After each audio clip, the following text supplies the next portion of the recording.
9월 23일 금요일이 돌아왔습니다. 혹시 여러분 단 몇 마디로 많은 것을 얘기하는 사람과 대화하는 거 좋아하시나요? 요한 이서가 그런 사람이 쓴 글입니다. 신앙 고백하고 말씀 묵상하겠습니다. 전능하사 천지를 만드신 하나님 아버지를 내가 믿사오며 그 외아들 우리 주 예수 그리스도를 믿사오니 이는 성령으로 잉태하사 동정녀 마리아에게 나시고 본디오 빌라도에게 고난을 받으사 십자가에 못 박혀 죽으시고 장사한 지 사흘 만에 죽은 자 가운데서 다시 살아나시며 하늘에 오르사 전능하신 하나님 우편에 앉아 계시다가 저리로서 산 자와 죽은 자를 심판하러 오시리라. 성령을 믿사오며 거룩한 공예와 성도가 서로 교통하는 것과 죄를 사하여 주시는 것과 몸이 다시 사는 것과 영원히 사는 것을 믿사옵나이다. 아멘. 요한 이서는 성경 66권 중에서 제일 짧은 책입니다. 너무 짧아서 사람들은 이 책이 왜 성경에 있지? 하고 궁금해합니다. 얼마나 짧은가 하면 이 책은 한 장으로 되어 있고 총 13절인데요. 거기에 쓰인 단어도 헬라어 245개가 11개의 문장으로 되어 있습니다.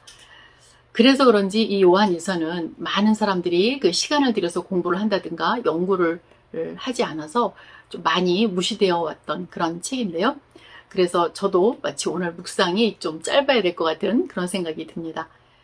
그러나 반대로 짧은 게 좋을 때도 있잖아요. 더 간략하고 하고 싶은 말의 요지를 더 명확하게 표현할 수 있기 때문에 그런 장점도 있는 것 같습니다. 이 편지를 쓴 사람은 에베소 교회의 그 장로 요한인데요. 사도 요한과 같은 사람입니다. 이 글이 쓰여진 때는 AD 100년쯤 됐고 이때 그 요한의 나이가 94세쯤 됐으니까 약 그 90대 중반에 나이 들고 지혜 있는 어른이 쓴 글이죠. 그렇게 분별력 있고 진리에 대한 지혜와 지식을 갖춘 사도 요한이 핵심 진리에 초점을 잘 맞추면서 단지 몇 마디로 많은 것을 이야기하고 있는 책, 그것이 요한 이서입니다. 요한 이서가 말하는 그 요지는 진리입니다. 진리라는 말이 13절 중에 5번이나 나오는데요. 진리를 사랑하는 것에 대해서 짧고 강한 펀치를 날립니다. 6절까지 앞부분에서는 진리와 사랑이 그 균형을 이루고 실천하는 것을 강조하고 있고요. 또 이어지는 7절부터 11절까지는 거짓 교사를 경계하라 라는 선명한 메시지를 던집니다. 즉 전체적인 흐름으로 볼 때 그 성도들이 진리 가운데 행한다는 소식을 들은 요한이 이를 매우 기뻐하면서 그러니까 성도들에게 이제 거짓 교훈을 조심하여서 계속 진리 가운데 살 것을 당부하고 있는 글입니다. 그러면 이 편지를 받은 수신자는 누구일까요? 1절과 2절에 나타나 있는데요. 장로인 나는 택하심을 받은 부녀와 그의 자녀들에게 편지하노니 내가 참으로 사랑하는 자요 나뿐 아니라 진리를 아는 모든 자도 그리하는 것은 우리 안에 거하여 영원히 우리와 함께 할 진리로 말미암음이로다. 여기서 택하심을 받은 부녀가 누구냐에 대해서는 적지 않은 토론이 있는데요. 당시 그 사람들이 교회로 모일 수 있는 장소를 제공한 믿음이 있는 자녀다, 자매다 이렇게 보는 사람도 있고요. 아니면 한 지역의 가정교회에 속해 있는 그런 그 믿음의 식구들을 총칭한다 이런 말도 있어서 뭐 누구다 딱 이렇게 분명하게 말할 수는 없지만 그 저자에 이어지는 수신자 소개를 보면 장로 요한 스스로와 주변의 그 진리를 아는 많은 사람들이 사랑하는 자들이다 라고 덧붙이면서 이러한 사랑은 우리 안에 거하고 영원히 함께할 진리 때문이다 라는 말로 깊은 친밀감을 드러내는 그런 수신자입니다. 그렇다면 여기서 요한이 말하는 진리란 무엇일까요? 요한이 반복하여서 강조하는 진리를 담백하게 한 문장으로 표현하자면 예수 중심의 올바른 신앙 고백입니다. 즉 하나님이 그 당신의 뜻을 이 땅에 계시한 말씀으로서의 예수를 알고 믿고 그와 거하여 예수와 하나님을 소유하는 것, 이것이 진리입니다. 우리가 알다시피 요한의 글들은 성도 간의 사랑을 매우 강조하는데요. 그 사랑은 그 진리 안에 있는 자들의 삶의 모습이다라는 게 요한의 말이죠. 그러니까 역으로 말하면 예수 중심의 바른 신앙 고백 안에 거하지 못하면 서로 간에 온전한 사랑은 기대할 수 없고 온전하지 못하다. 이렇게 얘기를 할 수 있습니다. 그래서 저자는 이 짧은 글에 짧은 인사말을 통해서 진리와 사랑을 반복하면서 구원에 동참한 하나님의 자녀들에게 무엇보다 진리와 사랑 안에서 이 동질성을 인식시키면서 그 다음 중심 메시지로 끌고 가고 있습니다. 5절에 들어서면서 요한은 매우 분명하게 이 서신의 목적을 밝히는데요. 부녀여, 내가 이제 네게 구하노니 서로 사랑하자. 이는 새 계명같이 네게 쓰는 것이 아니요 처음부터 우리가 가진 것이라. 여기서 부녀들, 즉 하나님을 믿고 있는 수신자들에게 요한은 자기 자신을 포함한 1인칭 복수로 부르면서 서로 사랑하자 이렇게 말을 합니다. 왜냐하면 지금 요한이 그 사랑하자라는 말을 새로 만든 게 아니라 처음부터 하나님께서 보내주신 예수께서 하셨던 명령이기 때문입니다. 그는 이어서 사랑을 이렇게 정의하는데요. 6절입니다. 또 사랑은 이것이니 우리가 그 사랑을 따라 행하는 것이요 계명은 이것이니 너희가 처음부터 들은 바와 같이 그 가운데서 행하라 하심이라. 이 말의 핵심이 보이시나요? 사랑은 우리가 하나님의 계명을 따라 살아낼 때 나타나지는 것이고 또 계명은 우리가 사랑 안에서 살 때 입증되는 것이다. 즉 진리와 계명과 사랑의 상관관계는 서로에게 영향을 끼치면서 맞물려 있는 것이다 라는 주장이죠. 이 말을 하는 그 요한의 의도가 무엇일까요? 거기 의도가 7절부터 11절까지 나오는데요. 미혹하는 자가 세상에 많이 나왔나니 이는 예수 그리스도께서 육체로 오심을 부인하는 자라. 이런 자가 미혹하는 자요 적 그리스도니 너희는 스스로 삼가 우리가 일한 것을 잃지 말고 오직 온전한 상을 받으라. 지나쳐 그리스도의 교훈 안에 거하지 아니하는 자는 다 하나님을 모시지 못하되 교훈 안에 거하는 그 사람은 아버지와 아들을 모시느니라. 누구든지 이 교훈을 가지지 않고 너희에게 나아가거든 그를 집에 들이지도 말고 인사도 하지 말라. 그에게 인사하는 자는 그 악한 일에 참여하는 자임이라. 요한은 그 신앙 공동체 자녀들에게 다른 믿음에 속한 자들에게 어떻게 대처해야 하는지를 말해주고 싶었던 거죠.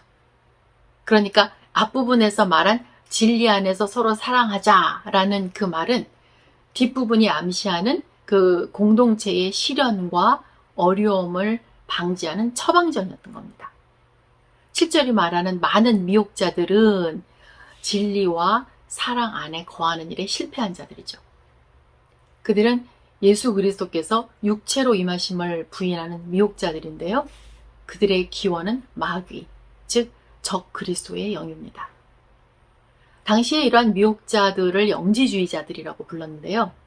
그들의 세계관은 그리스도의 인성과 그리스도의 신성을 부인하고 또 모든 인간을 세 그룹으로 나눴습니다. 그래서 첫 번째 그룹은 사키코스라고 불렀고 이들은 육신의 욕심을 위해서 사는 자들이라 구제불능인 불신자들을 분류했고요.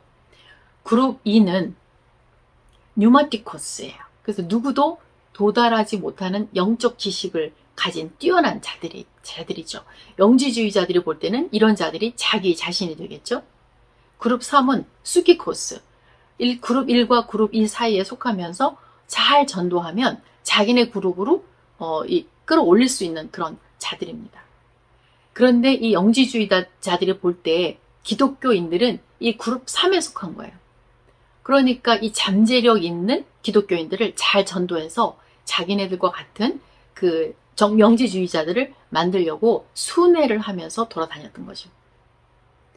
그런데 한편 기독교인들은 사랑을 실천해야 되고 이웃에게 환대를 해야 된다는 것을 배웠으니까 그렇게 살으려고 그때 이 자기네들 영지주의자들의 진리를 선포하려고 온 사람들을 환영을 하고 문을 열어주는 거예요. 그래서 분별 없이 그들을 받아들이고 다 개방을 해버리니까 이 미혹자들은 그들의 환대를 발판 삼아서 전도를 하게 되고 이들이 다시 영지주의자들로 넘어가게 되는 것입니다. 이것을 큰 문제구나라고 주시했던 요한 장로가 바른 진리가 없는 자들에게 그들은 집에 들이지도 말고 인사도 하지 말라라고 강력한 경고책을 내놓는 거죠. 그들에게 인사하는 자는 진리에 물타기 하는 자가 되는 것이다 라고 단호하게 선을 그어주는 겁니다. 94세 된 그 요한 장로가 명료한 기억력으로 예수 그리스도는 하나님의 아들이며 인간의 모습으로 오신 분이라는 것을, 그 진리를 종이와 먹으로 남겨놓습니다. 진리에 바탕을 두지 않는 사랑은 유사품입니다. 무엇에든지 무차별적으로 열려있거나 경계가 없는 사랑은 기독교적인 사랑이 아니죠. 세상은 그리스도의 사랑을 오해하고 있어요. 그래서 우리들에게 공격합니다. 너는 그리스도인이라 그러면서 교회 다닌다고 하면서 왜 그렇게 까다로워? 왜 그렇게 속이 좁아? 다른 사람도 용인해줘야지 라고 공격하죠. 우리는 크리스찬은 문제 있어 이런 말 듣기 싫고 또 그들에게 잘 보이고 싶은 마음도 있어서 참 고민을 합니다. 저도 무조건 남을 용납하지 않아서 전도사가 왜 그래 이런 말 자주 듣는데요. 그렇지만 우리가 알아야 되는 거는 사랑을 실천해야 되기 때문에 다 용납한다. 이건 잘못된 진리라는 거죠. 만약 그랬다면 엘리야 선지자는 바알 신의 그 종교와 또 그 스타일을 다 용납했어야 됐을 거고요. 또 사도 바울도 그 유대주의자들의 율법주의에 동의했을 겁니다.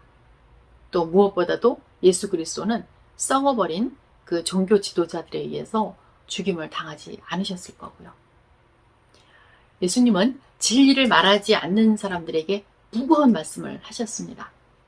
헤롯 안티파스가 그를 보고 싶어 할 때 예수님은 그 여우에게 내가 바쁘다고 전하라 하시면서 안 만나주시고 대립적인 입장을 밝히셨죠.